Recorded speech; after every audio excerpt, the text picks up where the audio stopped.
বন্ধুরা, আজকে একটা নতুন গল্প নিয়ে আসলাম তোমাদের মাঝে। এটা সত্য এবং বাস্তব জীবনের ঘটনা। শেষ পর্যন্ত শোনার অনুরোধ রইল। শুনলে তোমার মন চলে আসবে। দেরি না করে চলো শুরু করা যাক। আমার চাচার বিয়ের ৯ মাস পেরিয়ে গেছে। আমার নতুন চাচি ছিলেন অত্যন্ত সুন্দর। যখন থেকে আমি চাচার বাড়িতে এসেছি, প্রতিদিন রাতে আমি চাচা আর চাচির মধ্যে ঝগড়ার আওয়াজ শুনতে পাই। একদিন যখন চাচা বাড়িতে ছিলেন না, তখন আমি চাচিকে তাদের ঝগড়ার কারণ জিজ্ঞেস করলাম। চাচি আমার হাত ধরে বললেন, তোমার চাচা আমাকে খুশি করতে পারে না, এটাই আমাদের ঝগড়ার মূল কারণ। এই বলে তিনি আমার দিকে অদ্ভুত দৃষ্টিতে তাকাতে শুরু করলেন। এরপর হঠাৎ এমন একটা জায়গায় হাত রাখলেন যেখানে রাখার কথা নয়। এবং তারপর বন্ধুরা, আজকের এই গল্পে আমি আপনাদের স্বাগত জানাচ্ছি। এই গল্পে আমি একজন ছেলের ভূমিকায় আছি। আমার নাম অর্পণ এবং আমার বয়স ২০ বছর। বলা ভালো, আমরা শহরে থাকি, কিন্তু আমার বাড়ি একটি পল্লীতে। সেই পল্লীতে আমার চাচা, চাচি এবং দাদা থাকেন। আমার চাচি অন্যদের জন্য পুরানো বউ হলেও আমার কাছে তিনি এখনও নতুন নববধূ। চাচার বিয়ের ৯ মাস পর আমি পল্লীর বাড়িতে আসি। বাবার চাকরির জন্য আমাদের পুরো পরিবার শহরে থাকে। ঠিক তখন আমার প্র্যাকটিক্যাল পরীক্ষাগুলো শেষ হয়েছে, তাই আমি কিছুদিনের জন্য পল্লীর বাড়িতে যাওয়ার সিদ্ধান্ত নিলাম। কারণ আমি আমার নতুন চাচির সাথে বেশি সময় কাটাতে পারিনি। আমাদের পল্লীর বাড়িতে ছোট চাচা এবং দাদা থাকেন। তাদের দেখাশোনা করার জন্য নতুন চাচি এসে গেছেন। চাচা এবং চাচির বিয়ের ৯ মাস কেটে গেছে। বিয়ের সময় বাবাকে বেশি দিন ছুটি মেলেনি, তাই আমরা তাড়াতাড়ি শহরে ফিরে এসেছিলাম। পল্লীতে পৌঁছেই আমি আমার ব্যাগ রাখলাম। তখনই চাচি আমার সামনে এক গ্লাস পানি নিয়ে এলেন। আমি চাচিকে ভালো করে দেখতে পাইনি, কারণ তিনি পানি দিয়ে তাড়াতাড়ি চলে গেলেন। পুরো বাড়িতে চাচি ওড়না ধরে ঘুরে বেড়াতেন। আমার চাচি ছিলেন খুবই নরম ও সজ্জিত। তিনি আমার সাথে তাড়াতাড়ি কথা বলতে চাইতেন না। পল্লীতে যাওয়ার পরের দিন আমি আমার বন্ধুদের সাথে জলাশয়ে সাঁতার কাটতে গেলাম। শহরে এই ধরনের অভিজ্ঞতা হয় না, তাই পল্লীতে আসার পর টানা ৪-৫ দিন আমি জলাশয়ে সাঁতার কাটতে যাই। এরপর আমি কারো সাথে তার বাগান বাড়িতে চলে যাই। সেখানে অনেক প্রাকৃতিক জিনিস ছিল যা আমাকে খুব ভালো লাগতো। তাই পুরো ১ সপ্তাহ আমি মজা করে কাটালাম। ১ সপ্তাহ পর আমার মজা হঠাৎ থেমে গেল, কারণ আমার এক বন্ধুকে তার বোনের বাড়ি যেতে হলো। সে তার বাগান বাড়ির চাবি আমাকে দিয়ে দিল। এখন আমি যখন ইচ্ছা সেখানে যেতে পারি, কিন্তু তার অনুপস্থিতিতে সেখানে গিয়ে আমি কি করতাম? তাই আমি বাড়িতে থেকেই গেলাম। সেদিন সকাল ৯টা বেজে গিয়েছিল আর আমি এখনও স্নান করিনি। দাদা আমার ম্লান মুখ দেখে ফেললেন। তিনি আমার মুখের ম্লান ভাবের কারণ জিজ্ঞেস করলেন। আমি দাদাকে বললাম, আমার এক বন্ধুকে কিছুদিনের জন্য তার বোনের কাছে যেতে হয়েছে। বাড়িতে বসে আমার বিরক্তি লাগছে। আজ আমার জলাশয়ে সাঁতার কাটতে যাওয়ারও ইচ্ছে নেই। তখন দাদা বললেন, এটা কোনো ব্যাপার নয়, আজ তোমার চাচি তোমাকে স্নান করিয়ে দেবেন। দাদার এমন কথা শুনে চাচি হতবাক হয়ে আমাকে দেখতে লাগলেন। তিনি খুবই লাজুক ছিলেন, কিন্তু দাদার কথা তিনি অগ্রাহ্য করতে পারলেন না। আমি প্রসাধন কক্ষে গিয়ে চাচির অপেক্ষা করতে লাগলাম। কিছুক্ষণ পর চাচি এসে তার হাত আমার শরীরে বুলাতে লাগলেন। ধীরে ধীরে আমি বেহুশ হতে লাগলাম। তখন আমি বুঝতে পারলাম কেন গত কয়েকদিন ধরে আমি কারো সাথে ঘোরাঘুরি না করে চাচির প্রতি মনোযোগ দিচ্ছিলাম না। কেন আমি তার সাথে কথা বলার চেষ্টা করিনি? গত ১ সপ্তাহে যদি আমি তার সাথে কথা বলা শুরু করতাম, তবে তিনি আমার সাথে একটু বেশি খোলামেলা হতে পারতেন। স্নান করানোর সময় চাচি একবারও আমার দিকে চোখ তুলে তাকাননি। হয়তো তিনি বেশি লাজুক ছিলেন। একটু কথা বলার জন্য মজা করে আমি আমার শরীরের সাবান তার গালে মাখিয়ে দিলাম। আমার মজার উপর চাচি কিছু বললেন না। স্নানের সময় চাচির মাথা থেকে ওড়না বারবার সরে যাচ্ছিল। তিনি বারবার ওড়না তুলছিলেন। বারবার ওড়না তুলতে গিয়ে তার শাড়ির আঁচল জোরে টেনে গেল। আমি চাচিকে কখনো সে দৃষ্টিতে দেখিনি, কিন্তু চাচি সত্যিই খুব সুন্দর ছিলেন। তিনি তৎক্ষণাৎ নিজের শরীরে ওড়না জড়ালেন এবং বললেন, অর্পণ, আমি তোমাকে সাবান মাখিয়ে দিয়েছি, এখন তুমি নিজের শরীরে নিজেই পানি ঢালো। এই কথা বলে তিনি দ্রুত বাইরে চলে গেলেন। আমি আমার শরীরে পানি ঢাললাম এবং তোয়ালে মুছে বাইরে চলে এলাম। বাইরে এসে দাদাকে কোথাও দেখতে পেলাম না। প্রসাধন কক্ষ থেকে বেরিয়ে আমি সোজা চাচির পেছনে গেলাম। চাচি তার ঘরে শাড়ি বদলাচ্ছিলেন। যখন আমি সেখানে পৌঁছালাম, তখন তিনি কাপড় পাল্টে নিয়েছিলেন। তার ঘরে আমাকে দেখেই চাচি চমকে উঠে বললেন, অর্পণ, তুমি পুরো কাপড় পরোনি কেন? আমি বললাম, যখন আপনি আমাকে স্নান করিয়ে দিয়েছেন, তখন আমার চুলও মুছে দিন না। আপনার কোমল হাতের স্পর্শ আমার খুব ভালো লেগেছে। এখন থেকে প্রতিদিনই আপনার কাছে স্নান করাবো। আমার কথা শুনে চাচি জোরে না বললেন। তারপর আমি তাকে শান্ত করে বললাম, আমি মজা করছি। আমার প্রিয় চাচির সাথে মজা করার তো আমার একটু অধিকার আছেই। আমার কথায় চাচি হেসে উঠলেন। বাড়িতে আসার পর প্রথমবার তাকে হাসতে দেখলাম। তারপর চাচি আমার চুল মুছতে লাগলেন। আমার চুল মুছার পর চাচি তার ঘর থেকে বাইরে যেতে লাগলেন। তখন আমি তার হাত ধরে জিজ্ঞেস করলাম, আপনি সবসময় এত ক্লান্ত দেখান কেন? সবকিছু ঠিক আছে তো? আমার কথায় চাচি কিছু বললেন না এবং সেখান থেকে চলে গেলেন। সেদিন রাতে চাচার ঘর থেকে আমি তাদের চিৎকার শুনতে পেলাম। চাচার ঘর ঠিক আমার ঘরের পাশেই ছিল। দাদার বাড়িতে একটি বিশেষ ঘর ছিল, তারপরেও মাঝে মাঝে তিনি ছাদে ঘুমাতেন। সেদিন রাতে দাদা ছাদে ঘুমাচ্ছিলেন, তাই তিনি চাচার চিৎকার শুনতে পাননি, কিন্তু আমি শুনেছিলাম। আমি আমার ঘর থেকে বাইরে বেরিয়ে চাচার ঘরে উকি দিলাম। তাদের ঝগড়ার কারণ বুঝতে পারলাম। চাচি চাচাকে সময় দেননি এবং ঘুমিয়ে পড়েছিলেন, তাই চাচা রেগে যাচ্ছিলেন। এসব দেখা উচিত ছিল না, এটাই আমি মনে করছিলাম। পরের রাতে চাচির অদ্ভুত শব্দ আমার কানে আসতে লাগলো। অদ্ভুত সেই শব্দ শুনে আমি চাচির ঘরে উকি দেওয়ার আগ্রহ বাড়িয়ে তুললাম। চাচার ঘরের দিকে মোড় নিচ্ছিলাম, তখন পিছন থেকে দাদা এসে জিজ্ঞেস করলেন, কি হয়েছে? দাদা হঠাৎ ছাদ থেকে নেমে এসেছিলেন। সম্ভবত দাদার আওয়াজ চাচির কানেও পৌঁছে গিয়েছিল, কারণ তার শব্দ হঠাৎ বন্ধ হয়ে গেল। দাদা 70 বছর বয়সের ছিলেন, কিন্তু তার বয়সের তুলনায় খারাপ ছিলেন না। দাদার কঠোর শব্দ শুনে আমি মাথা নিচু করে সোজা আমার ঘরে ফিরে গেলাম। পরের দিন সকালে নাস্তা করার সময়ও চাচা এবং চাচির মধ্যে ঝগড়া দেখা যাচ্ছিল। তাদের মধ্যে একে অপরের দিকে যে দৃষ্টিভঙ্গি ছিল তা আমার কাছে স্পষ্ট ছিল। নিশ্চয়ই তাদের মধ্যে কিছু একটা গণ্ডগোল ছিল। চাচা প্রতিদিনের মতো নাস্তা করে নিজের টিফিন নিয়ে দোকানের জন্য বেরিয়ে গেলেন। আগের রাতের চাচির অদ্ভুত শব্দগুলি বারবার আমার কানে বাজছিল। তখন চাচিকে আমার সামনে দেখে আমি খুব লজ্জা পাচ্ছিলাম। নাস্তা করার পর আমি আমার ঘরে চলে গেলাম। মোবাইল দেখার সময় কিছুক্ষণ ঘুমিয়ে পড়লাম। ঘুম থেকে উঠেই ঘর থেকে বাইরে বেরিয়ে এলাম। বাইরে দাদা এবং চাচি কোথাও দেখা যাচ্ছিলেন না। চাচির ঘরের দরজা খোলা ছিল, কিন্তু দাদার ঘরের দরজা বন্ধ ছিল। আমি রান্নাঘর থেকে পানি খেয়ে বাইরে বেরিয়ে আসতেই দেখলাম চাচি দাদার ঘর থেকে বেরিয়ে আসছেন। তিনি বেশ ক্লান্ত দেখাচ্ছিলেন এবং বারবার নিজের হাত কাঁপছিলেন। তার মুখেও যেন ক্লান্তির ছাপ ফুটে উঠেছে, যেমনটা দেখা যায় যখন শরীর ব্যথায় জর্জরিত থাকে। আমাকে দেখেই চাচি বললেন, অর্পণ, তুমি বসো, আমি তোমার খাবারের থালা নিয়ে আসছি। চাচি আমার সাথে চোখ মেলাতে পারছিলেন না। আমি ভাবতে লাগলাম, দাদার ঘরে তিনি এতক্ষণ কি করছিলেন যে এত ক্লান্ত হয়ে পড়লেন? চাচার বাড়ির কিছু কিছু বিষয় আমার কাছে বেশ অদ্ভুত লাগছিল। চাচি দেখতে সুন্দরী ছিলেন। পল্লীতে আসার পর থেকে আমি লক্ষ্য করেছি দাদা বাড়ির বাইরে কোথাও যাননি। তিনি সবসময় চাচির পেছনেই থাকতেন। এটা আমার কাছে বেশ স্পষ্টভাবে ধরা পড়ছিল। চাচি সবসময় ক্লান্ত দেখাতেন। সাধারণ বাসন মাজা এবং রান্না করার কাজেই কেউ এত ক্লান্ত হয়ে যেতে পারে, এটা বিশ্বাস করা মুশকিল। মাঝে মাঝে আমি দেখতাম চাচা আর চাচির মধ্যে কিছু একটা ঝামেলা চলছিল। হয়তো চাচি চাচাকে সেই সময়টা দিতে পারছিলেন না যা তিনি চাইতেন, এবং তাই চাচা ক্ষিপ্ত হয়ে উঠতেন। প্রতিদিন রাতে চাচার রাগী কণ্ঠস্বর আমার কানেও পৌঁছত। দুপুরে চাচা বাড়িতে না থাকলে চাচি ঘন্টার পর ঘন্টা দাদার ঘরে থাকতেন। যখন তিনি বাইরে আসতেন তখনও তিনি বেশ ক্লান্ত দেখাতেন। 4 দিন ধরে আমি বাড়িতে ঠিকঠাক মনোযোগ দিতে শুরু করলে আস্তে আস্তে সব কিছু পরিষ্কার হতে লাগলো। একবার চাচা দুপুরের সময় দোকান তাড়াতাড়ি বন্ধ করে বাড়ি ফিরে এলেন। তাকে শহরে দোকানের কিছু জিনিস কিনতে যেতে হতো। সেই দিন দুপুরেই তিনি শহরের উদ্দেশ্যে রওনা হলো। তিনি বলেছিলেন যে পরের দিন সকালে বাড়ি ফিরে আসবেন। শহরে পৌঁছতেই চাচা জানতে পারলেন যে তিনি যে বৈদ্যুতিক সামগ্রীটি আনতে গিয়েছিলেন তা আনতে আরও 3 দিন সময় লাগবে। ফলে চাচার শহরে থাকার সময় রাত থেকে 3 দিনের হয়ে গেল। চাচার শহরে থাকার বিষয়টি শুনে আমার বাবা মা তাকে আরও 3-4 দিন বাড়িতে থাকার জন্য বললেন। ফলে চাচা পরবর্তী 1 সপ্তাহ বাড়িতে ফিরবেন না।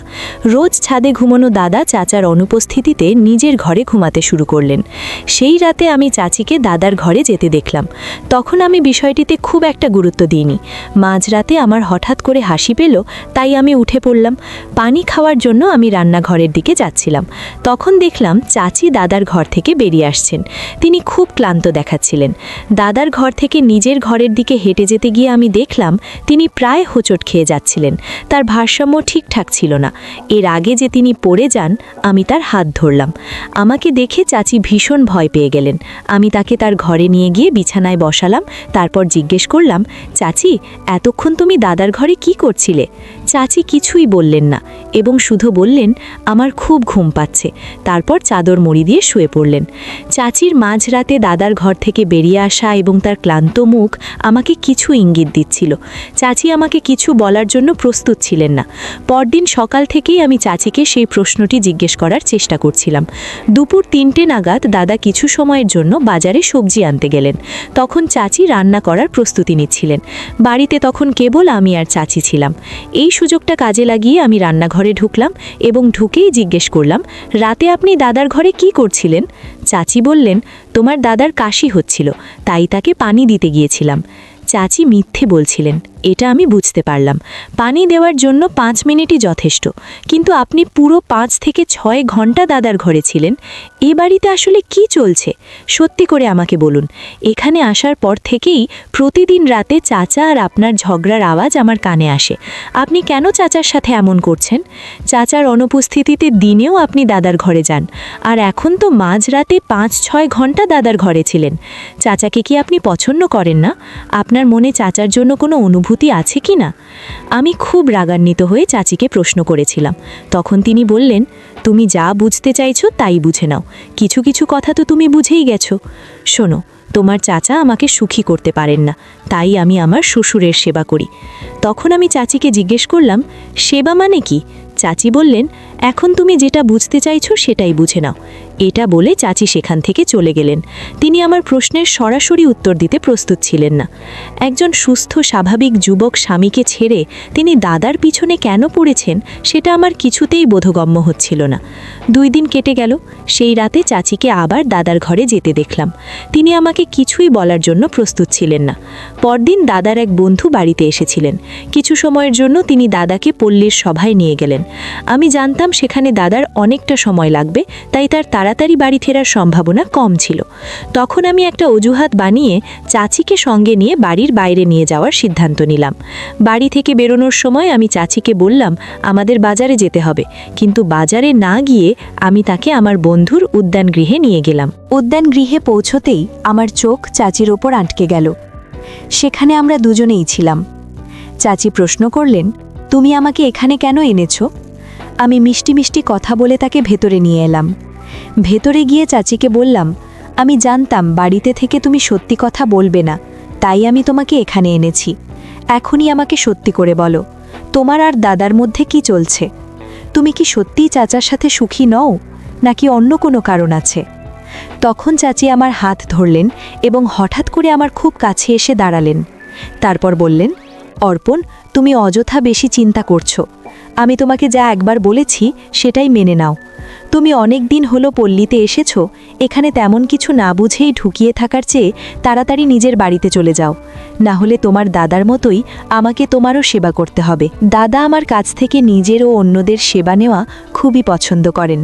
যেমনভাবে তিনি আমাকে তোমাকে স্নান করাতে বাধ্য করেছিলেন, ঠিক তেমনভাবেই তিনি আমাকে তোমার অন্যান্য সেবাও করতে বাধ্য করবেন। যদি তোমার এটা মেনে নিতে কোনো আপত্তি না থাকে, তবে তুমি এখানে বেশি দিন থাকতে পারো। চাচির কথা শুনে আমি তার কাছে গিয়ে দাঁড়ালাম এবং বললাম, যদি আপনার কাছে এগুলো গ্রহণযোগ্য হয়, তবে আমার কাছে কেন হবে না? এটা বলে আমি তাকে এক অন্য নজরে দেখলাম। আমার দৃষ্টি দেখে চাচি মুখ ফিরিয়ে চলে গেলেন। তবুও তিনি আমাকে সত্যি কিছুই বলেননি। চাচি নিশ্চয়ই কিছু না কিছু লুকাচ্ছেন। তারপর আমি চাচির ওপর নজর রাখার সিদ্ধান্ত নিলাম। সেদিন যেমন আমি তাকে উদ্যানগৃহে নিয়ে গিয়েছিলাম, তেমনি বাড়িতে ফিরিয়ে নিয়ে এলাম। তারপর চাচিকে বললাম যে আমি আমার বন্ধুর কাছে যাচ্ছি এবং সন্ধ্যায় বাড়ি ফিরব। এটা বলে আমি বাড়ি থেকে বেরিয়ে পড়লাম। পথে আমার দাদার সাথে দেখা হলো। তখন আমি তাকে জানালাম যে আমি সন্ধ্যায় বাড়ি ফিরব। আমি ইচ্ছে করেই দাদা আর চাচিকে একা ছেড়ে দিলাম। দাদা বাড়িতে পৌঁছতেই আমি অর্ধেক পথ থেকে বাড়ির দিকে ফিরে এলাম। সেদিন দুপুর 3টে থেকে সন্ধ্যা 6টা পর্যন্ত আমি বাড়িতে নজর রাখছিলাম।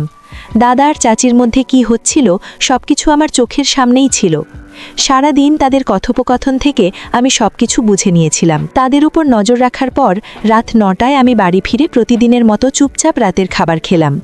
তাড়াতাড়ি খেয়ে আমি দেখালাম যে আমি আমার ঘরে যাচ্ছি। আমি ঘরে ঢুকে গেলাম, কিন্তু দাদা হাত ধুতে রান্নাঘরে যাওয়ার সাথে সাথেই আমি চুপি চুপি তার ঘরে ঢুকে গেলাম। প্রায় 2 ঘন্টা পর চাচি দাদার ঘরে প্রবেশ করলেন। কিছুক্ষণ পর আমি দেখতে পেলাম চাচি দাদার পায়ের মালিশ করছেন। দাদা তার সঙ্গে খুবই কঠোরভাবে কথা বলছিলেন, যেন তিনি একজন চাকর। চাচি একটানা 1 ঘন্টা ধরে দাদার পায়ের মালিশ করে যাচ্ছিলেন। সারাদিন দাদা আর চাচির মধ্যে কি ঘটছিল তা আমি সবটাই দেখতে পেলাম। পরদিন সকালে চাচা যখন বাড়ি ফিরে এলেন, আমি সবার সামনে চাচাকে বললাম, চাচা, এবার আপনি আর চাচি আমাদের সঙ্গে শহরে চলুন। পিতাজি আপনার জন্য একটি ভালো চাকরি খুঁজে রেখেছেন। দাদা শহরে যাবেন না, কারণ তিনি তার পল্লীকে খুব ভালোবাসেন। চাচা শহরে চলে যাওয়ার জন্য রাজি হলো। এনে তার সম্মতি দেখে দাদা বললেন, রোহিত, তুমি আর মৃণালিনী কোথাও যাবে না। তোমরা চলে গেলে আমি এখানে একা কিভাবে থাকব? তখন আমি বললাম, দাদা, চাচা চাচা আর চাচি এখানে থাকলেও আপনি তাদের সঠিক মর্যাদা দেন না। আপনি চাচির সঙ্গে একজন চাকরানির মতো আচরণ করেন। গতকাল সারাদিন আমি আপনাদের ওপর নজর রেখেছিলাম। চাচার যে সময়ের প্রয়োজন সেটা চাচি কেন দিতে পারছেন না সেই কারণও আমি জেনে গেছি। আপনি চাচিকে সারাদিন কাজে ব্যস্ত রাখেন, দুপুরে বিনা কারণে পা মালিশ করান, আর রাতে শুয়ে পড়লেই চাচি এতটাই ক্লান্ত হয়ে যান যে তিনি চাচার সঙ্গে সময় কাটাতে পারেন না। তাই তাদের মধ্যে সবসময় ঝগড়া লেগে থাকে। দাদা, যদি আপনি আপনার ছেলে বউকে সম্মান দিতে না পারেন তবে তাকে নিজের কাছে রাখার কোনো মানে নেই। চাচা আর চাচি শহরে চলে যাচ্ছেন। এটা শুনে দাদার চোখে জল এসে গেল। তারপর তিনি বললেন, রোহিত, আমাকে ক্ষমা করো। তুমি একজন দরিদ্র পরিবারের মেয়েকে বিয়ে করেছো, এই কারণে আমি খুব রেগে গেছিলাম। সে তার পরিবার থেকে 1 টাকা দানস্বরূপও নিয়ে আসেনি, তাই আমি তাকে চাকরানির মতো ব্যবহার করে নিজের রাগ মেটাচ্ছিলাম। আমি ইচ্ছে করেই তাকে এত কাজে ব্যস্ত রাখতাম যাতে সে ক্লান্ত হয়ে রাতে তোমার সঙ্গে সময় কাটাতে না পারে, আর এভাবেই তোমাদের মধ্যে ঝগড়া লেগে থাকতো। এখন যখন অর্পণ তোমাদের শহরে নিয়ে যাওয়ার কথা বলছে তখনই বুঝতে পারছি তোমাদের কতটা মূল্য, বিশেষত মৃণালিনী। আমি হাত জোর করে তোমাদের কাছে ক্ষমা চাইছি, আমাকে মাফ করে দাও। তোমাদের ছাড়া আমি এখানে একা কিভাবে থাকব? তখন দাদার চাচা ও চাচির সামনে হাত জোর করে ক্ষমা চাইলেন। চাচা ও চাচি দাদাকে ক্ষমা করে দিলেন, কারণ দাদা তার ভুল বুঝতে পেরেছিলেন। দাদার চাচার প্রতি অগাধ ভালোবাসা ছিল, তাই চাচি কখনোই তার বিরুদ্ধে অভিযোগ করতেন না। তিনি বাবা ছেলের মধ্যে দূরত্ব তৈরি করতে চাইতেন না। তিনি ভাবতেন আজ না হোক কাল দাদা তাকে বুঝতে পারবেন, এই আশা নিয়ে তিনি দিন কাটাচ্ছিলেন। চাচি তার শ্বশুরের ভুলগুলো ঢাকার জন্য নিজেকে আমার সামনে দুর্নাম করেছিলেন, কিন্তু দাদার কোনো দোষ আমার কাছে প্রকাশ হতে দেননি। যখন আমি দাদার আচরণের বাস্তবতা বুঝতে পারলাম তখনই চাচাকে ফোন করে সবকিছু জানালাম। চাচা আমার কথা মেনে নিলেন। আমার উদ্দেশ্য ছিল দাদাকে তার ভুলের কথা বুঝতে সাহায্য করা। সেদিন থেকে দাদা তার ছেলে বউকে যথাযোগ্য সম্মান দিতে শুরু করলেন। দাদার চোখ খুলে গেল যে চাচির পারিবারিক দারিদ্র্য তার সৌন্দর্য বা উদার মনের সঙ্গে কোনো সম্পর্ক নেই। তিনি বুঝতে পেরেছিলেন যে একজন মানুষের প্রকৃত সৌন্দর্য তার আচরণে, না যে তার সম্পত্তিতে। তাই কাউকে তার অর্থের ভিত্তিতে নয়, তার স্বভাব এবং আচরণ দেখে বিচার করা উচিত। বন্ধুরা, যদি এই গল্পটি ভালো লেগে থাকে তাহলে চ্যানেলটি সাবস্ক্রাইব করতে ভুলবেন না।